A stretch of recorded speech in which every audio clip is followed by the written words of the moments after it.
Welcome back to the channel travellers I. সুপ্রিয় দর্শক, জাপানের টোকিও থেকে আমি আপনাদেরকে অনেক অনেক প্রীতি এবং শুভেচ্ছা জানাচ্ছি।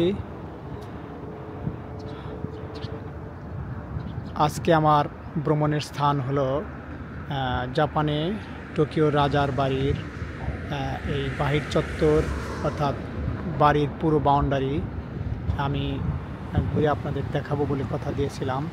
সেই সুবাদে আজ তৃতীয় পর্ব অর্থাৎ থার্ড এপিসোড।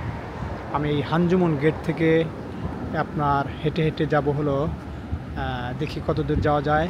আধা ঘন্টায় যত দূর যাওয়া যায় আমি হেঁটে হেঁটে গিয়ে আপনাদেরকে দেখাবো এই রাজার বাড়ির বাহির গেট বা বাহির চত্বর এবং এই বিশাল পরিখা, এই বিশাল খাল। এই খালের পারে হলো রাজার বাড়ির বাহিরের দেওয়াল, অর্থাৎ এই খাল নিরাপত্তার জন্য তৈরি করা হয়েছে। দেখেন অনেক সুন্দরভাবে এই খালটি খনন করে গাছপালা লাগিয়ে সুশোভিত করা হয়েছে। অনেক মনোরম একটা দৃশ্য, আশা করি আপনাদের ভালো লাগবে। এই গেটটি হলো হানজুমন গেট।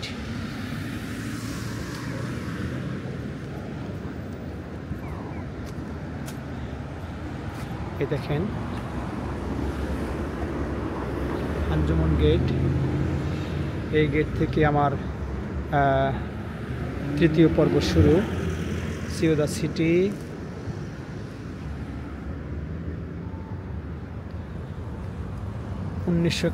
আঠারোশো একাত্তর সালে রাজার বাড়ির এই রকম দৃশ্য ছিল। এখন সেটি কি বলে এটাকে সংস্কার করে এখন এই পর্যায়ে নিয়ে আসা হয়েছে। আগে দেখছি মহিষের গাড়িও ছিল 1871 সালে। আপনারা ঠিক দেখতে পাচ্ছেন কিনা, ছায়া পরে দেখেন। এখানে বিস্তারিত দেওয়া আছে।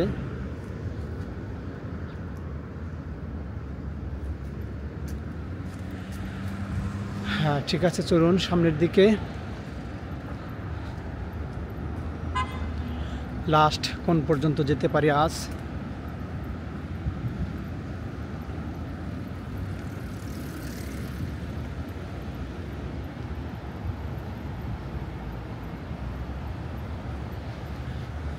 এই দেখেন কি বিশাল একটি বৃক্ষ।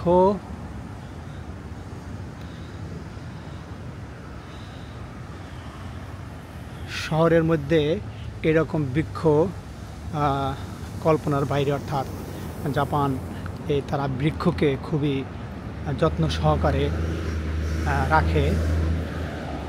এরা গাছপালা কাটে না, সুশোভিত করে রাখে, পরিষ্কার পরিচ্ছন্ন করে ঠিকই, কিন্তু গাছপালাকে একদম কর্তন করে যে খালি করা, ধুধু মরুভূমি করা আমি জাপানে তা দেখি নাই। পরিবেশের ভারসাম্য রক্ষার জন্য এরা গাছকে খুব ভালোবাসে। দেখেন এই গাছটি কি বিশাল।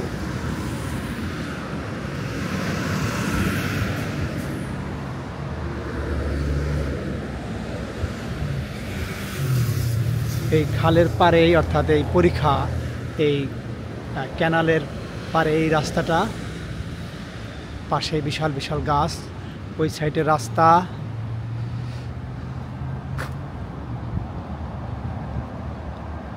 অনেক মনোরম একটি পরিবেশ।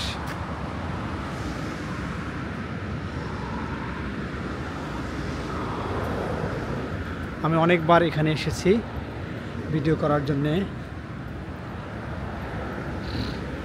প্রথম এপিসোডে আমি বলেছিলাম যে রাজার বাড়ির এই পুরো বাড়ি এই পরীক্ষার চারপাশ দিয়ে বাউন্ডারি, অর্থাৎ ঘুরে আসতে এই সময় লাগে প্রায় 2 ঘন্টা, 2 থেকে আড়াই ঘন্টাও লেগে যায়।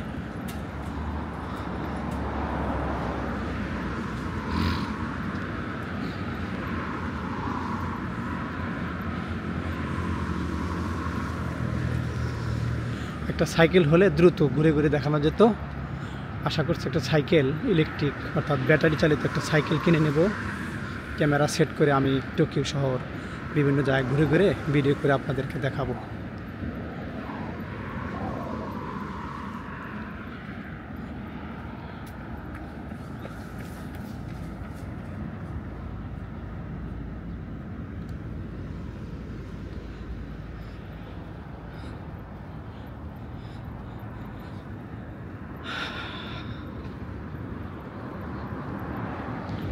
জায়গায় জায়গায় পুলিশ পাহারা দিচ্ছে, এই রাস্তার সামনে পুলিশ।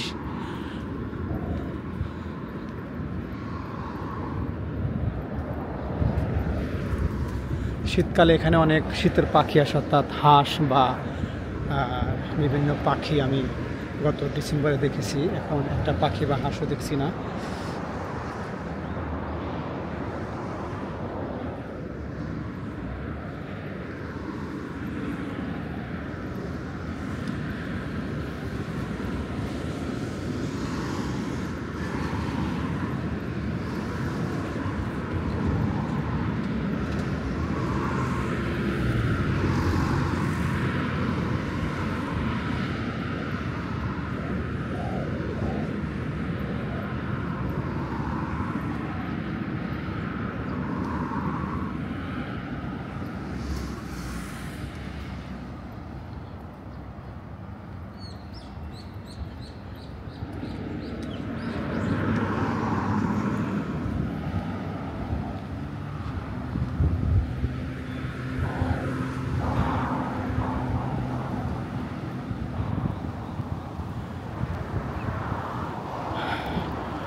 এরপরে আমি ভ্রমণ করব রাজার বাড়ির বাগানের ইনসাইডটা, ভেতরের বাগান।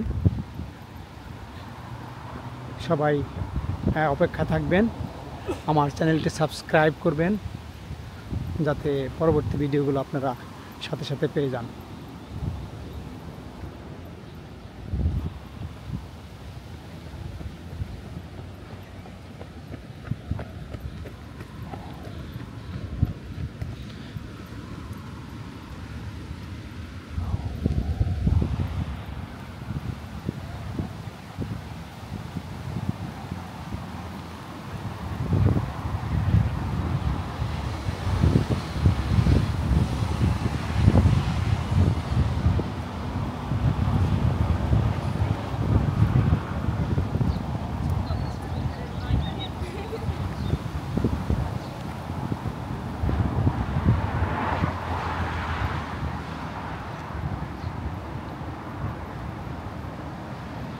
অনেক মনোরম একটি দৃশ্য।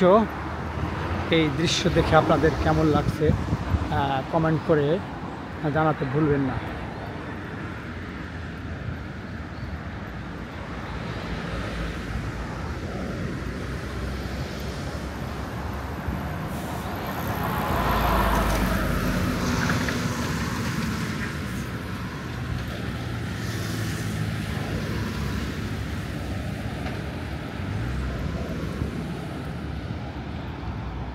আর এই যে অ্যাভিনিউটা দেখতে পাচ্ছেন, এদিকে সোজা, এইখান দিয়ে সোজা হেঁটে গেলে যাওয়া যাবে শিবুয়া। আমি এখান থেকে হেঁটে শিবুয়া গিয়েছি বেশ কয়েকবার। তার মানে এখান থেকে শিবুয়া যেতে প্রায় 1.5 ঘন্টা 2 ঘন্টা লাগে।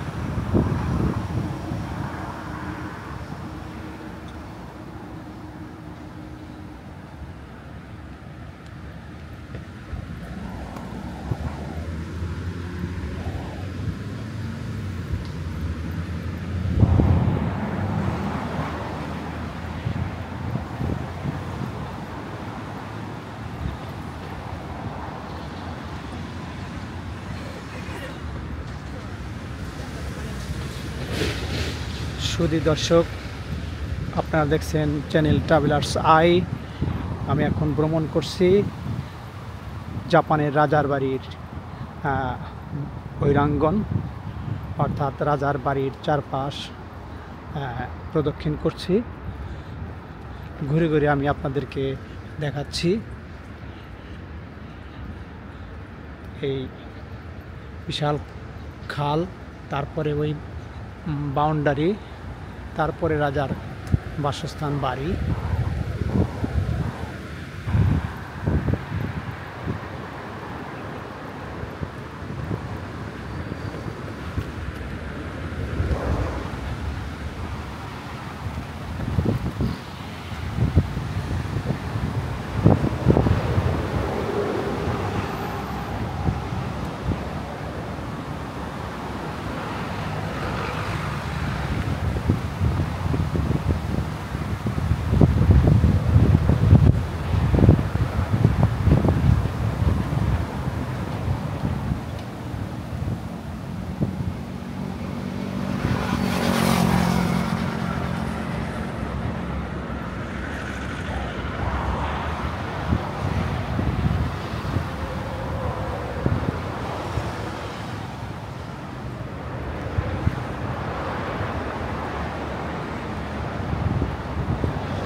একটু পাশে দেখেন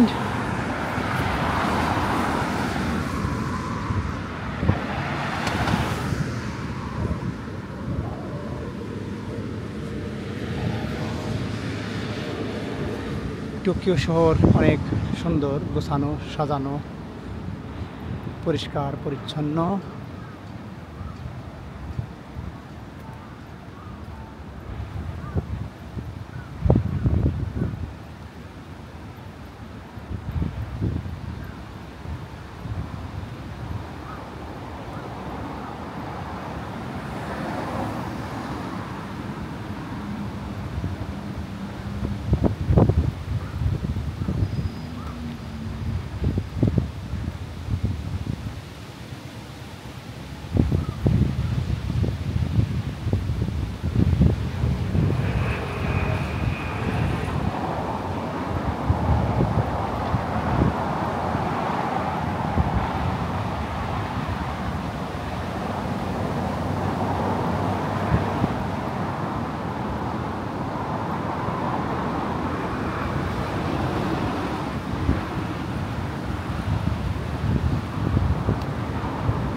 শুধু দর্শক, আপনারা দেখছেন আমার ইউটিউব চ্যানেল ট্রাভেলার্স আই।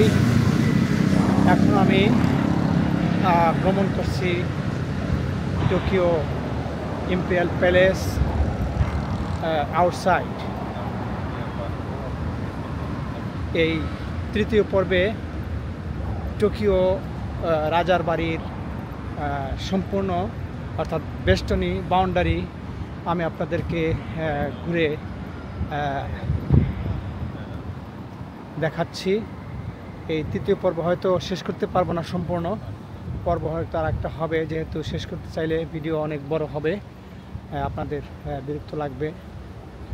তো এখন ভিডিও হয়েছে 18 মিনিট, হয়তো আর 5-7 মিনিট আমি করব, তারপরে আবার চতুর্থ পর্বে আমি শেষ করব আমার এই রাজার বাড়ির আউটসাইড ভ্রমণটা, শুধু আপনাদেরকে দেখানোর জন্যে যে রাজার বাড়ির এই চারিপাশ বিশাল পরিখা খনন করে তারপরে বিশাল বিশাল পাথর দিয়ে এই দেওয়াল করে রাজার বাড়িকে সুরক্ষিত করা হয়েছে।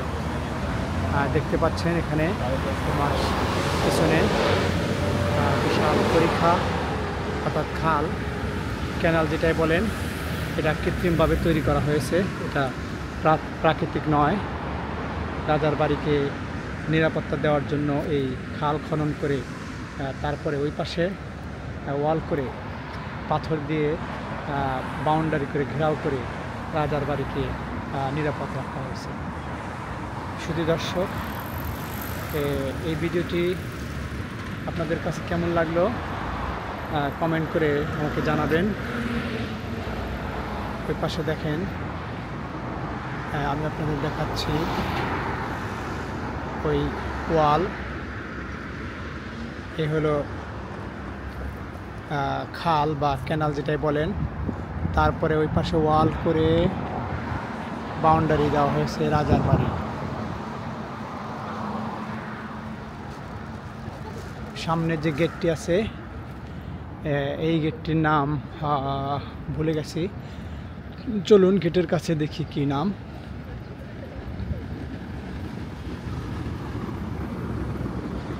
এটি হলো সাবওয়ে স্টেশনে ঢোকার রাস্তা, এন্ট্রেন্স। এটা হলো সাকুরাদামন স্টেশন। এখানে হলো ইউরাকচো লাইন, জাপানের একটা লাইন ইউরাকচো সাবওয়ে, মাটির নিচ দিয়ে চলে পাতাল রেল। সেই পাতাল রেলের ইউরাকচো লাইনের সাকুরাদামন স্টেশনের এটা রাস্তা। এটাতে ঢুকতে হবে মাটির নিচে, যেতে হবে এই ইউরাকচো লাইনে চড়তে হলে। তো যা হোক, এই গেটটির নাম হলো সোতো সাকুরাদামন গেট। ওখানে লেখা আছে দেখেন, এই সোতো সাকুরাদামন গেট।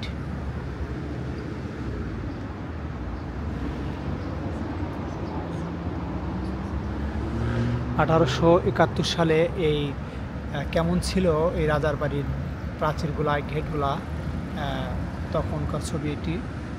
আর এখন এটিকে সংস্কার করে এরকম রূপ দেওয়া হয়েছে। চলুন, এটা হলো সাকুরাদামন গেট।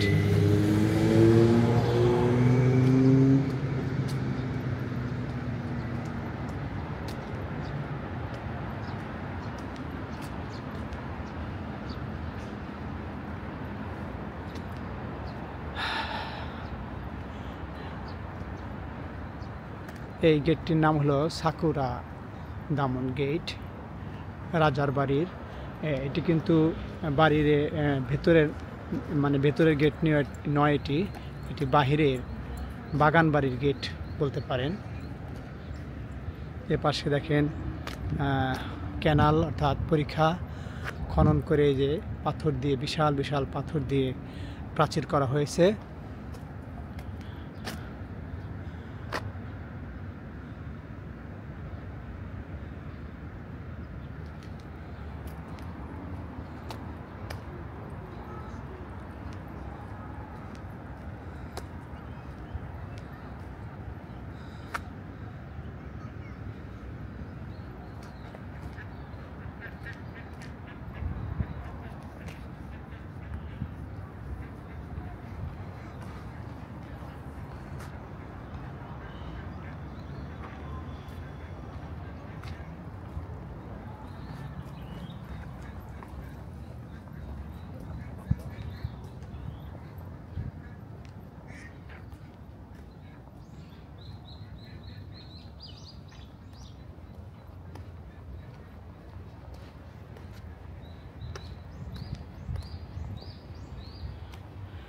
দেখেন রাজার বাড়ির মূল বাড়ির যে গেট, দেওয়াল, বাউন্ডারি, বাহিরের বাউন্ডারির পরে যে ক্যানাল, খাল, তারপরে ওই পাথর দিয়ে ওই যে দেওয়াল করা।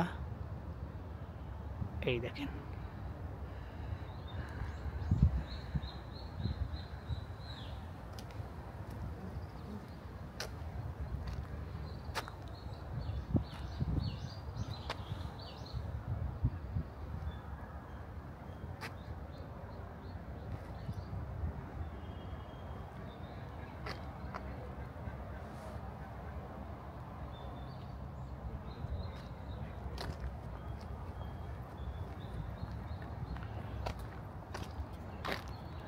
শুধু দর্শক, এই এপিসোডে আমি এখানেই শেষ করতে চাচ্ছি, যেহেতু ভিডিও বড় হয়ে গেলে আপনাদের কষ্ট হবে।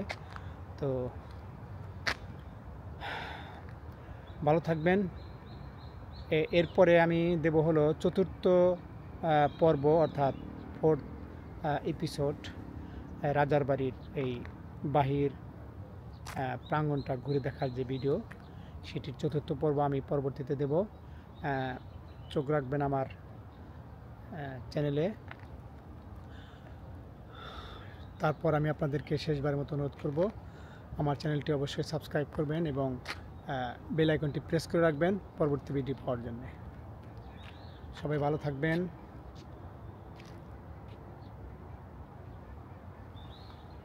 আল্লাহ হাফেজ।